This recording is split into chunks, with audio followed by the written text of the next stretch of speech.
nguyện cùng em đi hết những mùa rừng. Natalie, anh thương em nhiều lắm. Anh không năm tình mình đẹp như hoa. Dấu mai này đi qua bao mùa lá. Tình đôi mình vẫn mãi chẳng phai.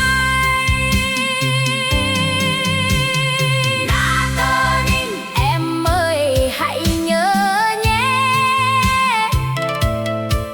có một người luôn đợi phía bên em. Giữa đại ngàn, giữa tiếng cồng chiêng gọi,